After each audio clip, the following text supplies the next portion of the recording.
Bueno, ya comencé a hacer el boceto de ejecución.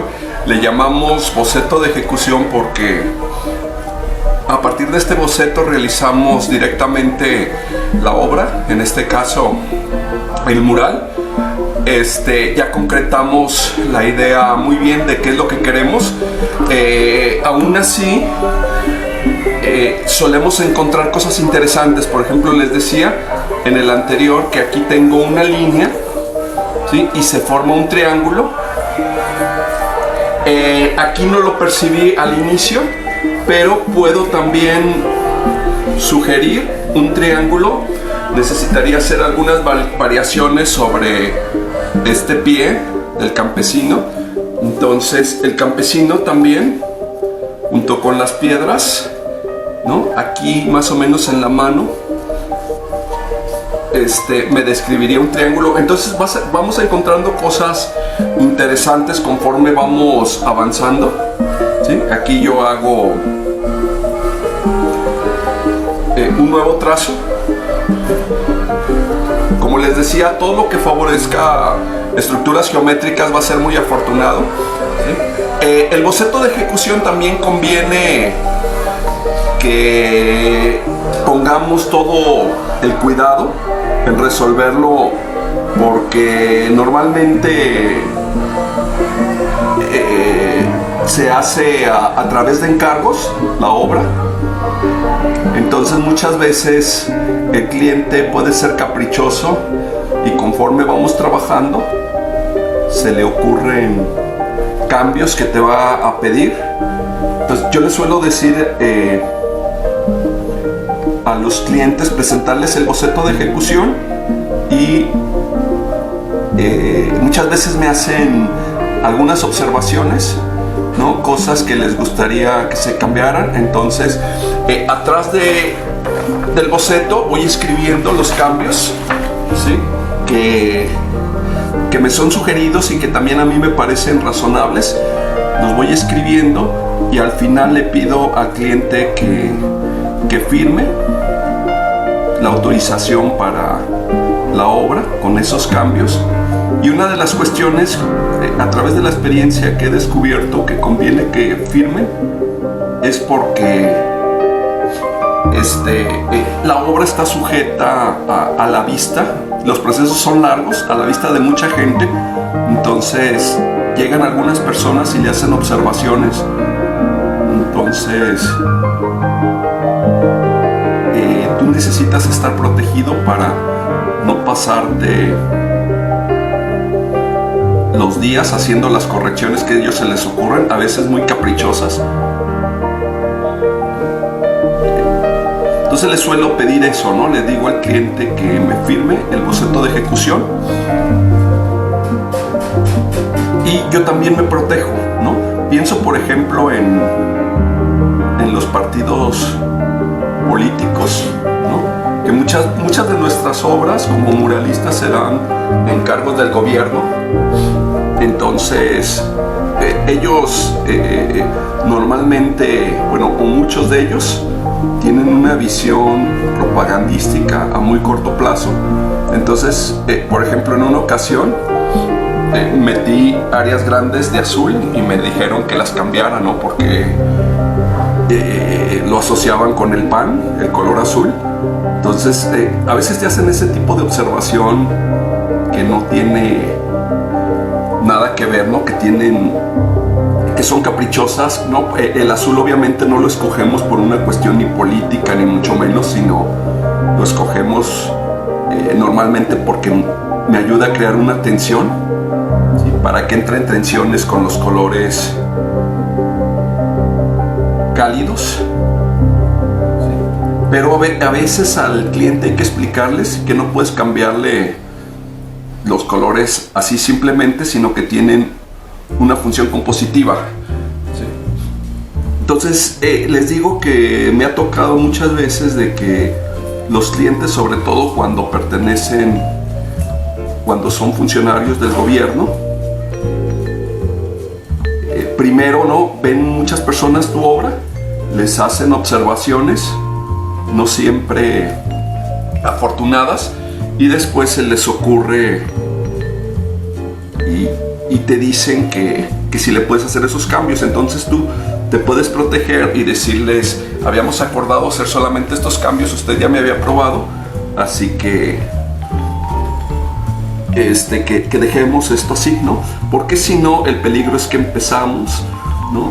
Quieren cambios sobre cambios, y si tú pensabas hacer un trabajo en un año o en 6 meses, ¿sí? Y te están pidiendo cambios, a lo mejor lo vas a hacer en 2 meses más por los cambios que te sugirieron. Entonces el boceto de ejecución a mí me ayuda, me protege contra los cambios caprichosos de los clientes. Hay personas, a veces, no me refiero a todos, ¿no? También hay muchas personas que son cultas, ¿no? Que tienen una gran sensibilidad y que comprenden, valoran tu trabajo. Hay otras personas, me ha tocado la mala experiencia, como a todos, ¿no? De que tienen una visión muy corta de tu trabajo, y que si te encargan es solamente para promoverte, ¿no? Para promoverse ellos mismos. Entonces he tenido las dos experiencias, y bueno, esa es la realidad que nos espera también.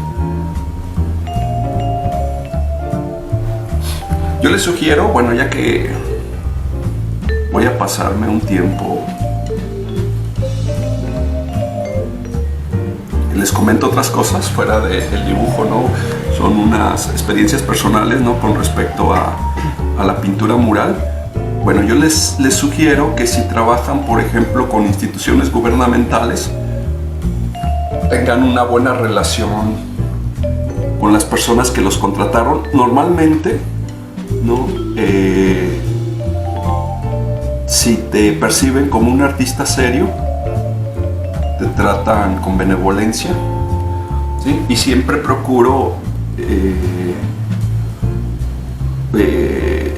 cultivar la amistad con mis clientes, y la amistad te ayuda de muchas maneras, ¿no? Porque me ha tocado conocer personas que no han cultivado esa amistad y han tenido problemas, y normalmente los perjudicados, ¿no? Vamos a ser nosotros si entramos en una pelea legal, ¿no? Entonces conviene solucionar todos los problemas de una manera amigable, ¿no? A mí yo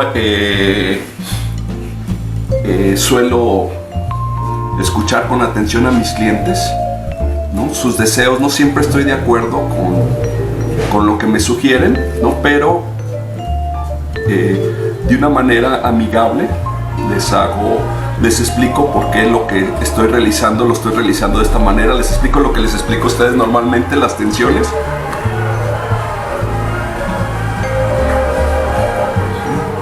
Entonces, una vez que se las explico, ¿sí? Normalmente no encuentro oposición de ellos, ¿sí? Tampoco pidamos que sean unos expertos en pintura, ¿no? Fue otra su profesión normalmente.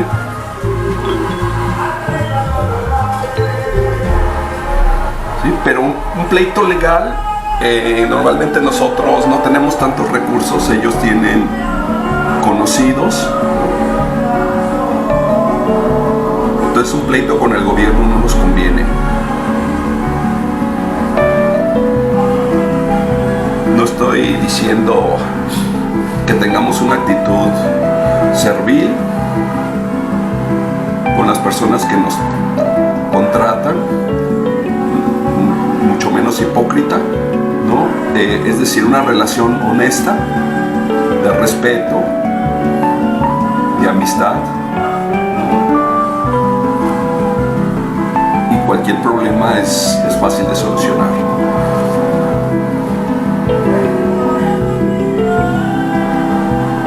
Bueno, vamos a empezar a texturizar. Las texturas les sugiero quiero que sean ricas, ¿no? Hay artistas que manejan una gran cantidad de texturas, ¿no? Entonces yo les recomiendo que poco a poco vayan haciendo sus bancos de imágenes, ¿sí? Para que puedan recurrir, copiar texturas, ¿no? No todo tiene que salir de nuestra cabeza, ¿no? Yo a veces encuentro algunos artistas y observo la manera en que resuelven las texturas y procuro imitarlas.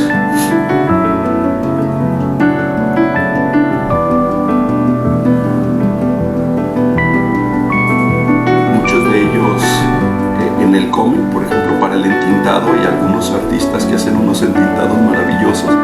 No esperemos que todo salga de nuestra cabeza, ¿no? Hay un libro que se llama Roba como artista y se refiere a eso. Obviamente no es la invitación al plagio, ¿sí? Sino que busquemos inspiración en otros artistas, ¿no? Roba como artista, porque al final todos los artistas terminan recibiendo influencias de otros. Entonces está bien que sigamos el estilo de nuestros queridos maestros.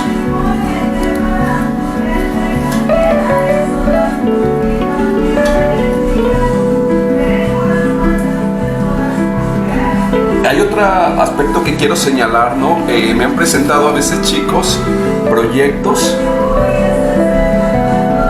que yo no los calificaría de bocetos de comprensión, de ejecución, perdón, sino de comprensión, porque dejan mucho que desear en cuanto a la finura de la técnica, ¿sí? Algunos incluso me atrevería a decir que todavía son bocetos burdos, y yo hay algo que les quiero recomendar, ¿no? Lo que les quiero recomendar es que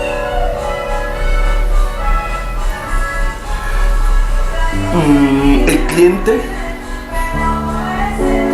hay que enamorarlo, hay que seducirlo con el proyecto. Entonces, cuando tu boceto está todavía en estado naciente, cuando no el cliente no está seguro del resultado final, ¿no? Entonces es mejor presentarle un dibujo elaborado, ¿sí? Porque eso también lo seduce y hace que el proyecto encuentre menos obstáculos, ¿no? Por ejemplo, a veces me han platicado chicos que los llamaron para un proyecto y después no fluye el recurso, y creo que en parte es porque el boceto no enamoró. Entonces el boceto de ejecución también tiene la finalidad de enamorar al cliente. Cuando ve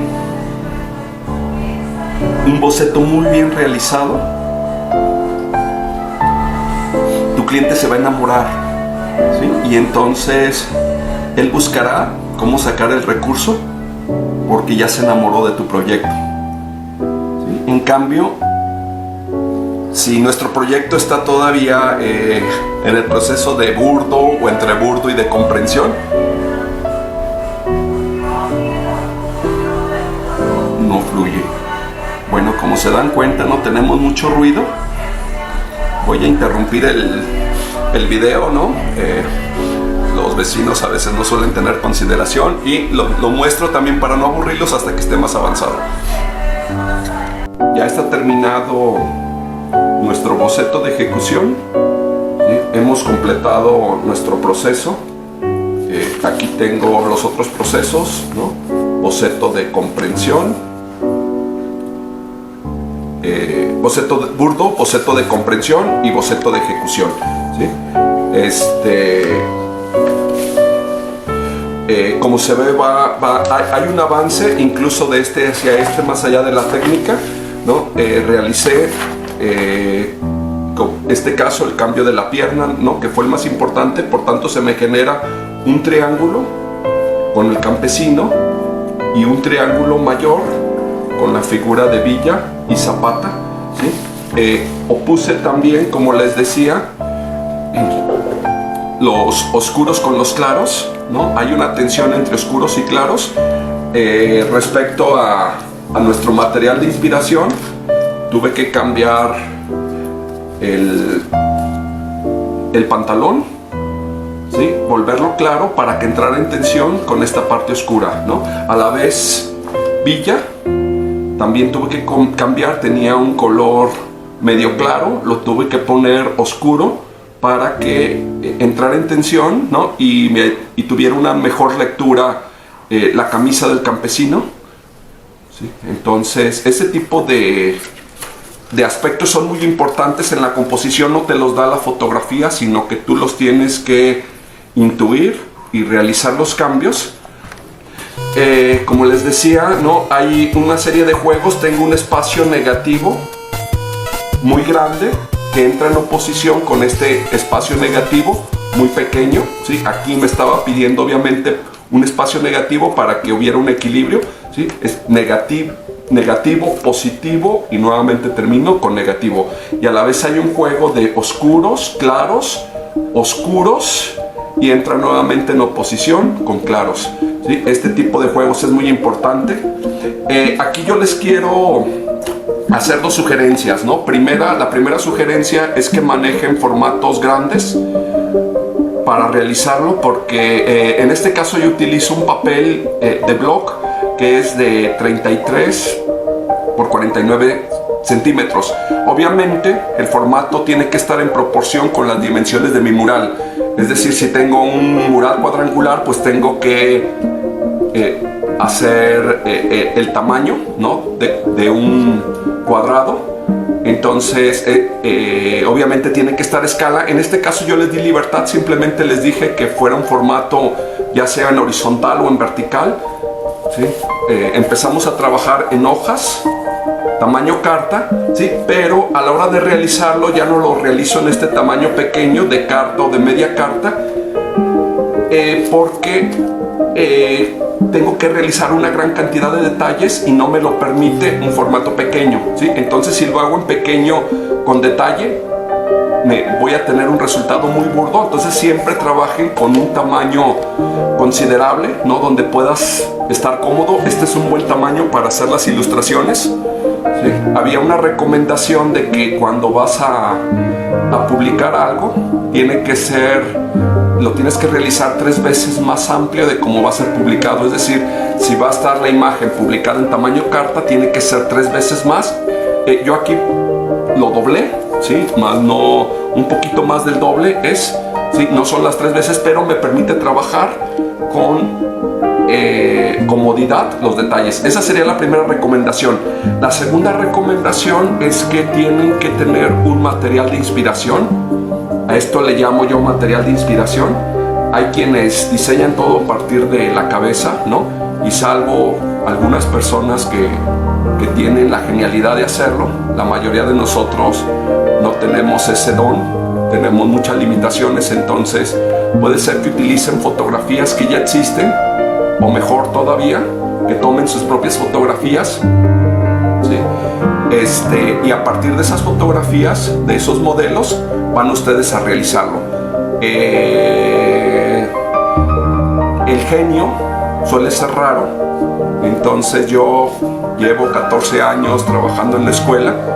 He conocido chicos con mucho talento, con más talento que yo obviamente, pero hasta ahora no me ha tocado conocer a ningún genio, ¿no? Entonces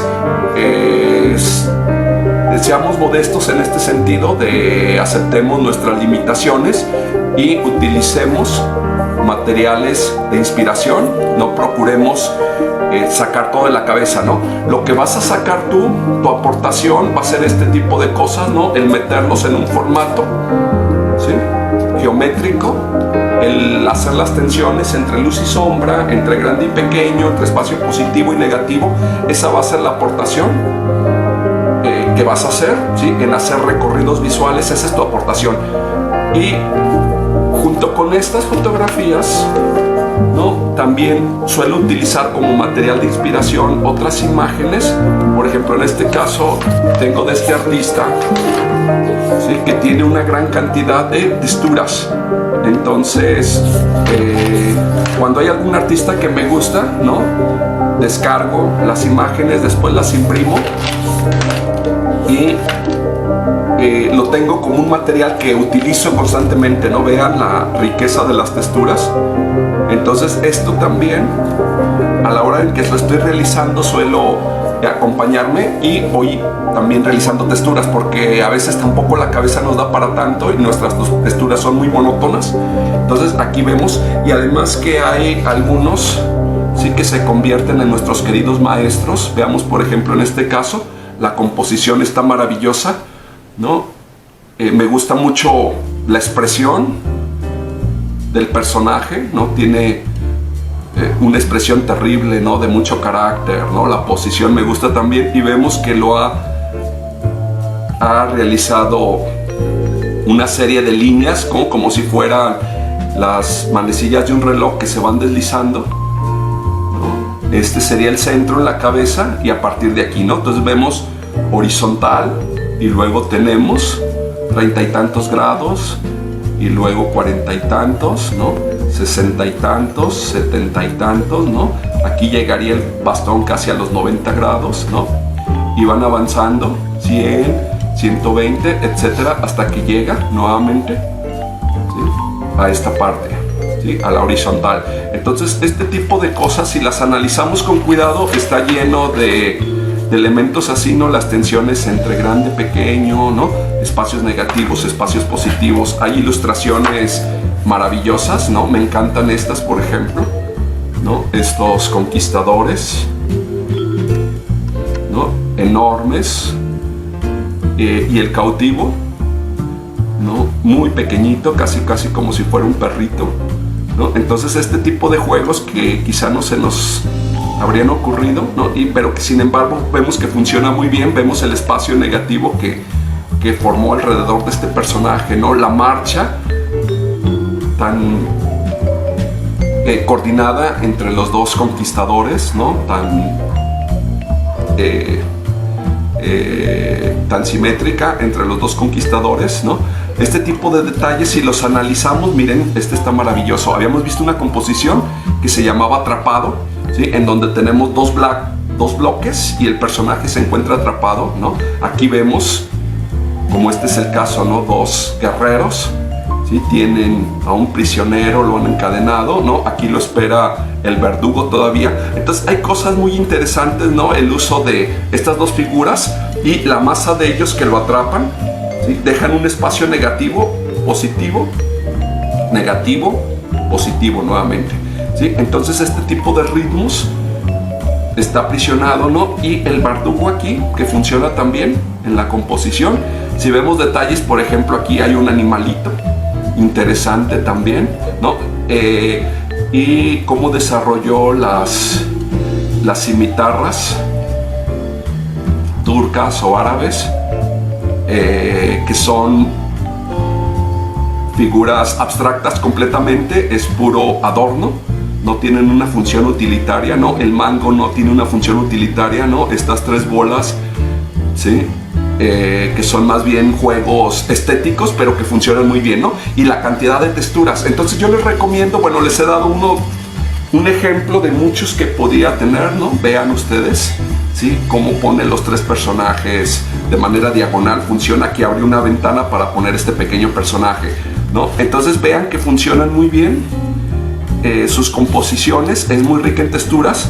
Y como les digo, es un ejemplo de muchos que les podría decir, ¿sí? Entonces, resumiendo lo que quería decirles, ¿no? Estemos siempre en una actitud de aprendizaje. Hay un libro que se llama Roba como artista, ¿sí? Y al decir robar no nos está invitando al plagio, desde luego, sino nos está invitando el aprendizaje a convertirnos en discípulos, a veces malos discípulos de maestros eminentes, ¿no? Entonces siempre con esa actitud de aprender.